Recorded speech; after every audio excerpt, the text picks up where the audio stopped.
We got history. Got me feeling the nostalgia when you look at me. Thinking about what could have happened or what could have. Hai, assalamualaikum warahmatullahi wabarakatuh. Ketemu lagi sama aku Ima Sutriani di YouTube aku. Buat kalian-kalian yang baru lihat video aku, jangan lupa kalian klik tombol like, comment, share, and subscribe di bawah ini karena semua itu gratis. Terima kasih. Jadi di video kali ini aku akan bikin video sama seperti video-video aku yang sebelumnya, yaitu di dalamnya akan menjelaskan tentang materi-materi perkuliahan aku. Dan sekarang matkul yang akan aku jelaskan yaitu mata kuliah Sosiologi Pendidikan Islam. Dan aku mendapatkan tema pentingnya Sosiologi Pendidikan Islam. Nah, di sini aku akan menjelaskan tentang pengertian dari Sosiologi Pendidikan Islam, konsep dari Sosiologi Pendidikan Islam, dan ruang lingkup serta perannya, manfaatnya juga, dan tujuan dan pentingnya Sosiologi Pendidikan Islam. Yang pertama, mari kita bahas tentang pengertian dari Sosiologi Pendidikan Islam. Jadi, Sosiologi Pendidikan Islam itu merupakan studi yang di dalamnya mempelajari tentang bagaimana cara mempengaruhi suatu pendidikan. Yang di dalamnya juga mempelajari tentang bagaimana cara suatu sekolah atau suatu pendidikan itu berinteraksi dengan masyarakat. Nah, sebelum kita mengetahui dan memahami lebih lanjut lagi tentang Sosiologi Pendidikan Islam, maka kita harus memahami dulu sejarah pertama kali Sosiologi Pendidikan Islam itu berdiri. Dan Sosiologi Pendidikan Islam itu sendiri merupakan suatu ilmu yang terkenal sekarang itu menjadi ilmu yang kuno. Tetapi bukan berarti ilmu yang kuno itu bisa dibiarkan begitu saja dan nantinya akan terlupakan begitu saja. Masyarakat merupakan suatu sistem hubungan antara yang satu dengan yang lainnya. Kenapa seperti itu? Karena dari dulu suatu manusia pasti akan membutuhkan manusia lainnya untuk dijadikan sebagai bahan untuk tolong-menolong serta berinteraksi setiap hari di kehidupannya. Dengan kata lain, Sosiologi Pendidikan itu merupakan subdisiplin yang menghubungkan antara disiplin sosiologi dengan pendidikan. Nah, keduanya itu berhasil bersatu sehingga menghasilkan suatu manfaat yang berharga dan berguna bagi Sosiologi Pendidikan Islam. Jadi secara bahasa, Sosiologi Pendidikan itu berasal dari dua kata, yaitu kata yang pertama sosiologi dan kata yang kedua yaitu pendidikan. Dari kata yang pertama nih, sosiologi. Sosiologi itu berasal dari bahasa Latin yaitu socius yang artinya kawan atau teman. Dan dari kata yang kedua yaitu logos yang artinya adalah pendidikan. Jadi bisa disimpulkan jika dijadikan menjadi satu, Sosiologi Pendidikan merupakan suatu ilmu yang di dalamnya mempelajari tentang hubungan antar manusia atau antar kelompok. Dan secara singkatnya itu bahasanya adalah interaksi. Unsur terpenting dalam Sosiologi Pendidikan yaitu adalah interaksi. Kenapa kok interaksi?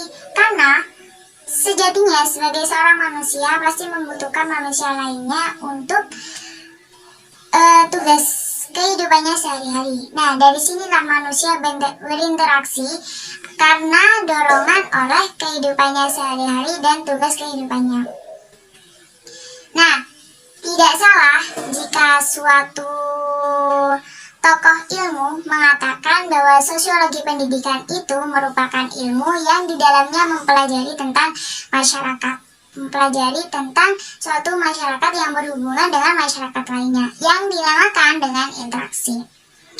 Contoh dari interaksi itu adalah seperti misalnya kalian lagi berada di supermarket. Nah, itu juga dinamakan dengan interaksi.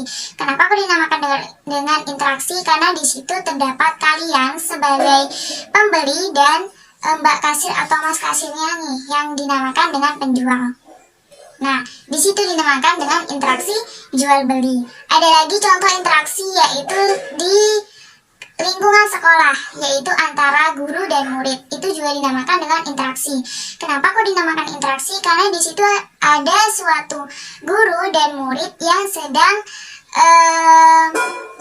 berbagi, dan menerima suatu ilmu. Itu juga dinamakan dengan interaksi. Nah, kalau aku sama kalian yang lihat video aku, ini dinamakan dengan interaksi bukan sih? Nah, ini juga dinamakan dengan interaksi, tetapi interaksinya dinamakan dengan interaksi tidak langsung. Karena di sini terlihat virtual.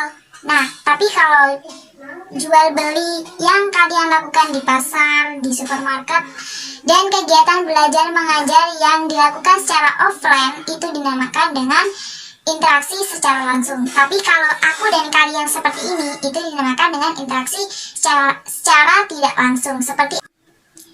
Selanjutnya, kita akan membahas pada poin yang kedua, yaitu konsep dari sosiologi pendidikan. Nah, konsep dari sosiologi pendidikan ini, para ahli memiliki bahasanya sendiri dalam menjelaskan tentang konsep dari sosiologi pendidikan Islam ini. Nah, aku akan kasih sebagian tentang bagaimana pendapat para ahli menjelaskan tentang konsep sosiologi pendidikan Islam. Selanjutnya kalian bisa lihat sendiri di Google, bisa sharing di Google karena di sana banyak sekali penjelasan-penjelasan tentang konsep dari sosiologi pendidikan Islam itu sendiri. Untuk yang pertama, di sini aku ada Alvin Polak. Beliau mengatakan bahwa sosiologi pendidikan Islam itu merupakan ilmu yang berhubungan antar manusia yang dinamakan dengan human relationship. Dan untuk yang kedua ada Damsar. Beliau mengatakan bahwa sosiologi pendidikan Islam itu merupakan kajian yang di dalamnya mempelajari tentang hubungan antar masyarakat yang di dalamnya terdapat suatu interaksi. Untuk yang ketiga yaitu Mayor Polak. Di sini beliau mengatakan bahwa sosiologi pendidikan Islam itu merupakan ilmu yang di dalamnya mempelajari tentang masyarakat sebagai ilmu keseluruhan, yakni hubungan antara manusia satu dengan manusia yang lainnya, masyarakat satu dengan masyarakat lainnya, dan kelompok satu dengan kelompok yang lainnya, baik di dalamnya itu interaksi secara formal ataupun secara non formal. Untuk masyarakat yang dijadikan sebagai objek-objek dalam ilmu sosial, di sini dilihat dari dua segi. Untuk segi yang pertama yaitu segi ekonomi, dan untuk segi yang kedua yaitu segi politik. Nah, kalau segi ekonomi ini dilihat dari kebutuhan sehari-hari yang digunakan dalam masyarakat tersebut. Nah, untuk segi politik itu dilihat dari kepemilikan dan kekuasaannya dalam bermasyarakat. Nah, selanjutnya kita masuk ke poin yang ketiga, yaitu tujuan dan fungsi dari sosiologi pendidikan. Nah, jadi sosiologi pendidikan itu kan merupakan studi yang di dalamnya mempelajari tentang perkembangan dalam bermasyarakat, seperti manusia satu dengan manusia lainnya, masyarakat satu dengan masyarakat lainnya, dan kelompok satu dengan kelompok lainnya, menggunakan perkembangan sosiologi. Jadi, tujuan dan fungsi dari sosiologi itu sendiri yaitu sebagai ilmu pengetahuan. Dan perlu kita ketahui bahwa di era globalisasi saat ini, ilmu pengetahuan seperti sosiologi pendidikan Islam itu sangatlah penting. Bahkan di kalangan anak-anak serta pemuda-pemuda seperti kita. Nah, di sini juga ada 3 fungsi pokok sosiologi pendidikan yang terdapat dalam buku Sosiologi Pendidikan. Yang pertama yaitu ada fungsi eksplanasis, yaitu di sini menjelaskan tentang memberikan pemahaman terhadap fenomena yang terjadi. Nah, untuk fungsi yang kedua yaitu fungsi prediksi. Nah, fungsi prediksi ini lebih ke akibat, yaitu meramalkan tentang kondisi yang akan datang dan kondisi yang akan terjadi di kemudian hari. Nah, untuk fungsi yang ketiga nih, yaitu fungsi utilisasi. Nah, fungsi utilisasi ini merupakan permasalahan yang dialami dalam kehidupan bermasyarakat, seperti konflik sosial, kerusakan lingkungan, dan yang lainnya. Jadi tujuan dan fungsi dari sosiologi pendidikan itu sendiri yaitu untuk mengembangkan fungsi-fungsi selaku sebagai ilmu pengetahuan. Nah, tujuan dan fungsi dari sosiologi pendidikan Islam ini juga bisa berhubungan dengan agama. Kenapa kok berhubungan dengan agama? Karena seperti contohnya kita berinteraksi dengan agama yang lain. Seorang manusia yang beragama Islam berinteraksi dengan manusia yang beragama Hindu. Nah, jika keduanya bisa memiliki rasa toleransi dan berinteraksi dengan baik, maka keduanya akan menciptakan sebuah rasa keharmonisan dan rasa kehangatan yang bertoleransi terhadap kedua agama tersebut. Jadi, beda lagi jika kedua manusia yang memiliki agama yang berbeda tetapi tidak menghargai agamanya satu sama lain, maka akan menghasilkan suatu konflik atau masalah yang kadang di dalamnya memiliki rasa kesalahpahaman. Nah, maka dari itu rasa toleransi terhadap agama juga penting sekali dalam bermasyarakat. Nah, sosiologi pendidikan juga dijadikan sebagai ilmu disiplin pendidikan yang di dalamnya menjelaskan tentang interaksi antara masyarakat satu dengan masyarakat lainnya, manusia satu dengan manusia yang lainnya, kelompok satu dan kelompok yang lainnya. Dan di situ juga dijelaskan bagaimana pentingnya sosiologi pendidikan. Jadi pentingnya sosiologi pendidikan itu ada 3. Untuk yang pertama yaitu memberi pengetahuan yang profesional, seperti kreativitas dan memahami dunia sekitar. Dan untuk yang kedua yaitu menumbuhkan tata nilai kemanusiaan untuk bermasyarakat, seperti nilai kemanusiaan yang diciptakan oleh suatu masyarakat, antara lain contohnya adalah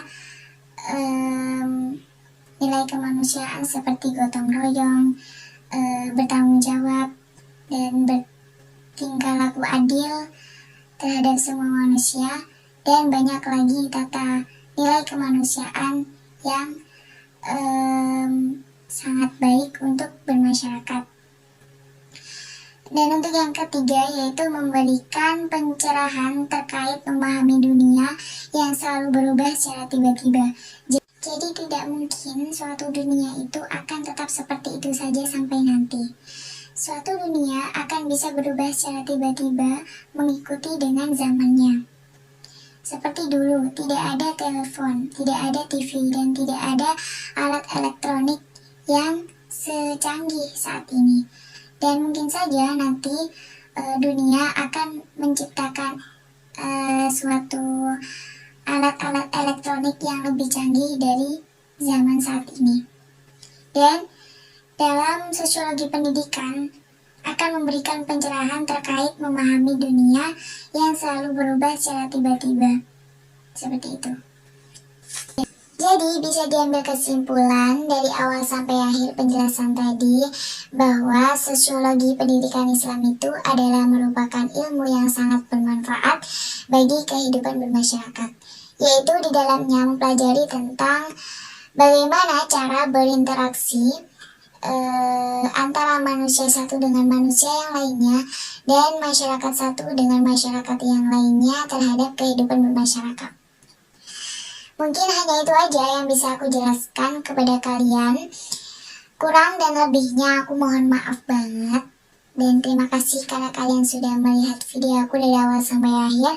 Jangan lupa kalian klik tombol like, comment, share, dan subscribe di bawah ini karena semua itu gratis. Terima kasih. Selamat berjumpa lagi di kemudian hari. Assalamualaikum warahmatullahi wabarakatuh. Put my feelings all aside, don't know what to make it right. Pictures popping on my mind. All these occasions, let's work it out with me. I don't think it hurts to give another try.